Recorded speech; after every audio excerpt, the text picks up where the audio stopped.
Hi hello ಎಲ್ಲರಿಗೂ ನಮಸ್ಕಾರ. Welcome to my vlog. ಇದು ಥರ್ಸ್ಡೇ ಲಾಗ್ ಆಗಿರುತ್ತೆ. ಮಾರ್ನಿಂಗ್ ಬೆಳಗ್ಗೆ ಎದ್ದ ತಕ್ಷಣ ಒಂದು ಲೋಟ ನೀರನ್ನ ಕುಡ್ಕೊಂಡು ನಾನು ಡೈರೆಕ್ಟು ಬ್ರೇಕ್ಫಾಸ್ಟ್ ಮಾಡ್ಕೊಳ್ಳೋಣ ಅಂತ ಪ್ರಿಪೇರ್ ಮಾಡ್ಕೊತಾ ಇದ್ದೀನಿ. ಇವತ್ತು ಪನ್ನೀರ್ ಮಸಾಲ ವಿತ್ ಚಪಾತಿ. ಇವಾಗ ಬಟಾಣಿನ ಬೇಯೋಕೆ ಇಟ್ಕೊಂಡು ನೆಕ್ಸ್ಟ್ ನಾನಿಲ್ಲಿ ಚಪಾತಿ ಹಿಟ್ಟನ್ನು ಕಲಿಸ್ಕೊತಾ ಇದ್ದೀನಿ. ಫಸ್ಟ್ಗೆ ಚಪಾತಿ ಹಿಟ್ಟನ್ನು ಕಲಿಸ್ಕೊಬಿಟ್ರೆ ನಾವು ಪನ್ನೀರ್ ಮಸಾಲ ಆದ ತಕ್ಷಣವೇ ಚಪಾತಿನ ಲಟ್ಟಿಸ್ಕೋಬಹುದು. ಅದು ತುಂಬಾ ಸಾಫ್ಟಾಗಿರುತ್ತೆ ಹಿಟ್ಟು. ಅದಕ್ಕೋಸ್ಕರ ಇವಾಗ ಚಪಾತಿ ಹಿಟ್ಟನ್ನು ಕಲಿಸ್ಕೊತಾ ಇದ್ದೀನಿ. ಇನ್ನೂ ಯಾರು ನನ್ನ ಚಾನಲ್ನ ಸಬ್ಸ್ಕ್ರೈಬ್ ಆಗಿಲ್ಲ, ಪ್ಲೀಸ್ ಹೋಗಿ ಸಬ್ಸ್ಕ್ರೈಬ್ ಮಾಡ್ಕೊಳ್ಳಿ. ಪ್ಲೀಸ್ ನನಗೆ ಸಪೋರ್ಟ್ ಮಾಡಿ.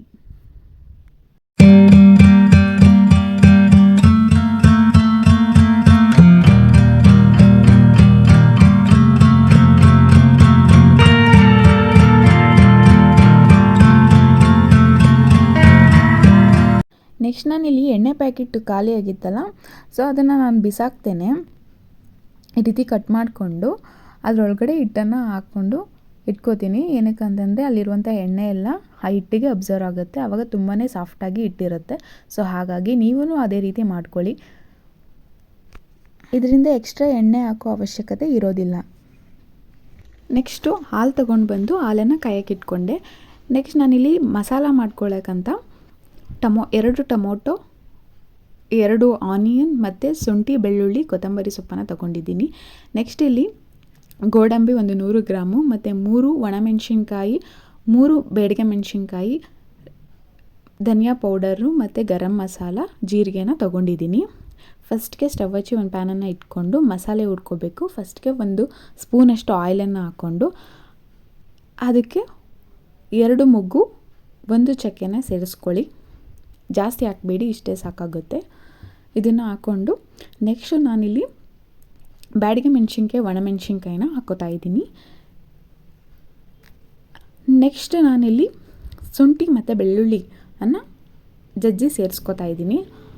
ಹಾಗೆ ಹಾಕಬಾರ್ದು ಬೆಳ್ಳುಳ್ಳಿ, ಅದು ಸಿಡಿಯೋ ಚಾನ್ಸಸ್ ಇರುತ್ತೆ. ಸೊ ನೆಕ್ಸ್ಟ್ ಅದನ್ನು ಹುರ್ಕೊಂಡು ಒಂದು ಕಡೆ ಎತ್ತಿಟ್ಕೊತಾ ಇದ್ದೀನಿ ಸೈಡ್ಗೆ. ನೆಕ್ಸ್ಟ್ ಇಲ್ಲಿ ಅದೇ ಪ್ಯಾನ್ಗೆ ಗೋಡಂಬಿಯನ್ನು ಹಾಕ್ಕೊಂಡು ಚೆನ್ನಾಗಿ ಫ್ರೈ ಮಾಡ್ಕೊತಾ ಇದ್ದೀನಿ. ಚೆನ್ನಾಗಿ ಫ್ರೈ ಆದಮೇಲೆ ನಾವಿಲ್ಲಿ ಈರುಳ್ಳಿಯನ್ನು ತೊಗೊಂಡಿರ್ತೀವಲ್ಲ, 2 ಈರುಳ್ಳಿ ಅದನ್ನು ಹಾಕ್ಕೊಂಡು ಚೆನ್ನಾಗಿ ಫ್ರೈ ಮಾಡ್ಕೊಳ್ಳಿ. ನೆಕ್ಸ್ಟು 2 ಟೊಮೊಟೊನ ಸಹ ತೊಗೊಂಡಿದ್ದೆ, ಅದನ್ನು ಹಾಕ್ಕೊಂಡು ಚೆನ್ನಾಗಿ ಫ್ರೈ ಮಾಡ್ಕೊತಾ ಇದ್ದೀನಿ.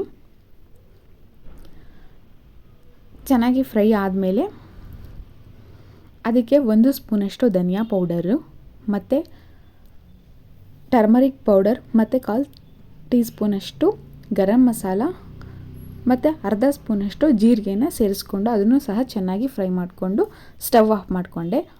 ಆ ಮಸಾಲೆ ಎಲ್ಲ ಸ್ವಲ್ಪ ತಣ್ಣಗಾಗಬೇಕು.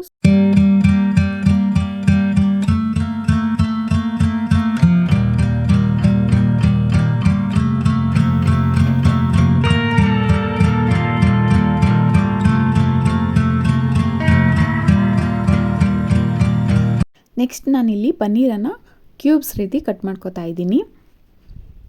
ಸೈಜ್ ಸ್ವಲ್ಪ ಮೀಡಿಯಮ್ ಸೈಜಲ್ಲೇ ಇದ್ದರೆ ಸಾಕಾಗುತ್ತೆ. ನಿಮ್ಗೆ ಯಾವ ಸೈಜ್ ಬೇಕೋ ಆ ರೀತಿ ಕಟ್ ಮಾಡ್ಕೋಬಹುದು.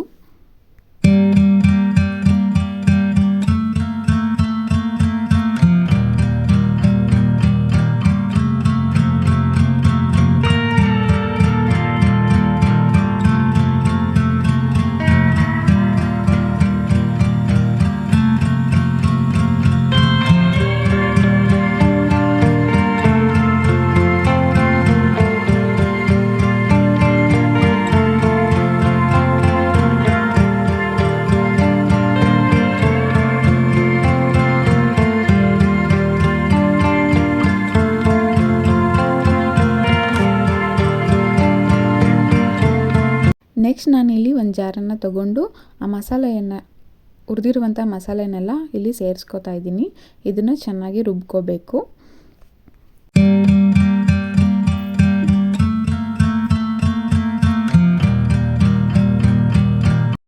ಮಸಾಲೆನ ರುಬ್ಕೊಂಡು ಸೈಡ್ಗೆ ಇಟ್ಕೊಂಡು ನೆಕ್ಸ್ಟ್ ಇಲ್ಲಿ ಸ್ಟವ್ ಹಚ್ಚಿ ಒಂದು ಪ್ಯಾನನ್ನು ಇಟ್ಕೊಂಡು ಅದಕ್ಕೆ 1.5 ಸ್ಪೂನಷ್ಟು ತುಪ್ಪನ ಸೇರಿಸ್ಕೊಂಡು ನೆಕ್ಸ್ಟ್ ಇಲ್ಲಿ ಮಸಾಲೆನ ಆ್ಯಡ್ ಮಾಡ್ಕೊತಾ ಇದ್ದೀನಿ.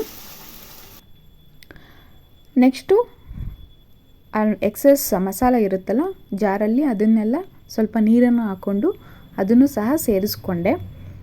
ನೆಕ್ಸ್ಟ್ ಇಲ್ಲಿ ಬೇಯಿಸ್ಕೊಂಡಿರುವಂತಹ ಬಟಾಣಿಯನ್ನು ಸಹ ಸೇರಿಸ್ಕೊತಾ ಇದ್ದೀನಿ. ಇಷ್ಟು ಥಿಕ್ನೆಸ್ ಬಂದರೆ ಸಾಕು. ಇದನ್ನು ಚೆನ್ನಾಗಿ ಕುದಿಸ್ಬೇಕು ಸ್ವಲ್ಪ ಹೊತ್ತು. ನೆಕ್ಸ್ಟ್ ಇಲ್ಲಿ ನಾನು 3/4 ಸ್ಪೂನಷ್ಟು ಶುಗರ್ ಮತ್ತು ಅರ್ಧ ಸ್ಪೂನಷ್ಟು ಸಾಲ್ಟನ್ನು ಸೇರಿಸ್ಕೊತಾ ಇದ್ದೀನಿ. ಯಾಕಂದರೆ ರೆಸ್ಟೋರೆಂಟಲ್ಲಿ ಸ್ವಲ್ಪ ಪನ್ನೀರ್ ಮಸಾಲ ಸ್ವಲ್ಪ ಸ್ವೀಟಾಗಿ ಸಹ ಸೇರಿಸ್ಕೊತಾ ಇದ್ದೀನಿ. ನೆಕ್ಸ್ಟ್ ಇಲ್ಲಿ ಸ್ವಲ್ಪ ಆಯಿಲನ್ನು ಸೇರಿಸ್ಕೊತಾ ಇದ್ದೀನಿ. ಇದನ್ನು ಕುದಿಬೇಕು, ಸ್ವಲ್ಪ ಕುದೀಲಿ. ನೆಕ್ಸ್ಟ್ ಇಲ್ಲಿ ನಾನು ಪನ್ನೀರನ್ನು ಆ್ಯಡ್ ಮಾಡ್ತಾ ಇದ್ದೀನಿ. ಇದನ್ನು ಹಾಕ್ಕೊಂಡು ಚೆನ್ನಾಗಿ ಮಿಕ್ಸ್ ಮಾಡ್ಕೊಳ್ಳಿ.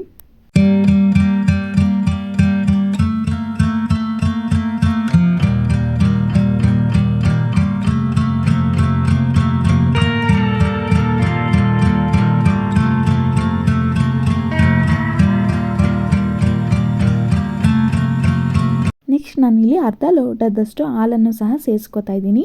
ಹಾಲನ್ನು ಸೇರಿಸೋದ್ರಿಂದ ಟೇಸ್ಟ್ ಸ್ವಲ್ಪ ಚೆನ್ನಾಗಿರುತ್ತೆ. ಫ್ರೆಶ್ ಕ್ರೀಮ್ ಬದಲು ನಾನಿಲ್ಲಿ ಹಾಲಿನ ಕೆನೆಯನ್ನು ಸೇರಿಸ್ಕೊತಾ ಇದ್ದೀನಿ. ನೀವು ಸಹ ಇದೇ ರೀತಿ ಹಾಲಿನ ಕೆನೆಯನ್ನು ಸೇರಿಸ್ಕೋಬಹುದು. ನೆಕ್ಸ್ಟು ಕಸ್ತೂರಿ ಮೇಥಿಯನ್ನು ಸಹ ಸೇರಿಸ್ಕೊತಾ ಇದ್ದೀನಿ. ನೋಡಿ ಯಾವ ರೀತಿ ಇದೆ, ತುಂಬಾ ಟೇಸ್ಟಿಯಾಗಿ ಬರುತ್ತೆ.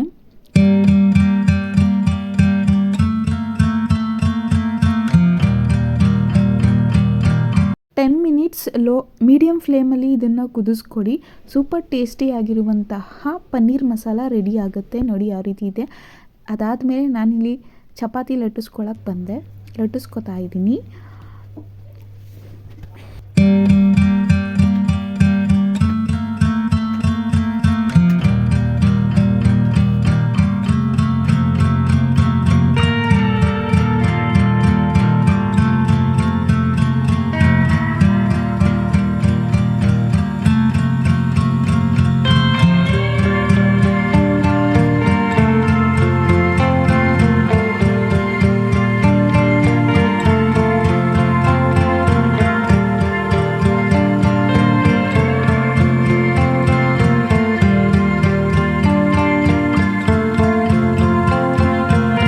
ಎಲ್ಲ ಚಪಾತಿನ ಲಟ್ಟಿಸ್ಕೊಂಡು ಸುಟ್ಕೊಂಡೆ.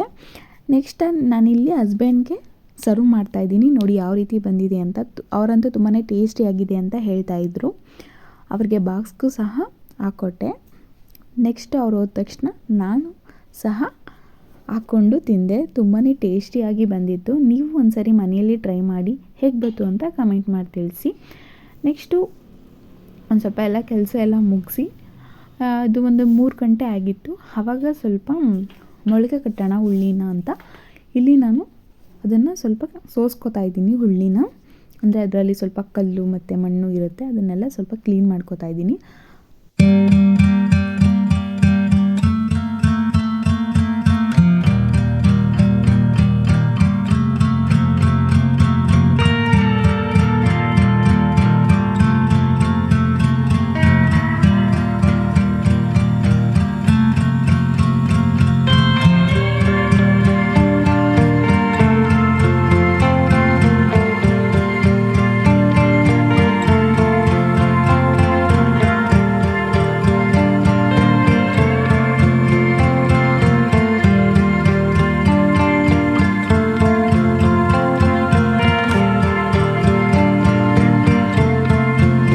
ಇದು ಊರಿಂದ ತಂದಿರೋ ಹುಳ್ಳಿ ಆಗಿರೋದ್ರಿಂದ ಸ್ವಲ್ಪ ಕಸ ಜಾಸ್ತಿನೇ ಇತ್ತು. ಅದನ್ನೆಲ್ಲ ಆರಿಸ್ಕೊಂಡು ನೆಕ್ಸ್ಟ್ ಇಲ್ಲಿ ಇದನ್ನು ಒಂದು ಬೌಲ್ಗೆ ಹಾಕ್ಕೊಂಡು ನೀರಲ್ಲಿ ನೆನೆಸಿ ಇಡ್ತಾ ಇದ್ದೀನಿ.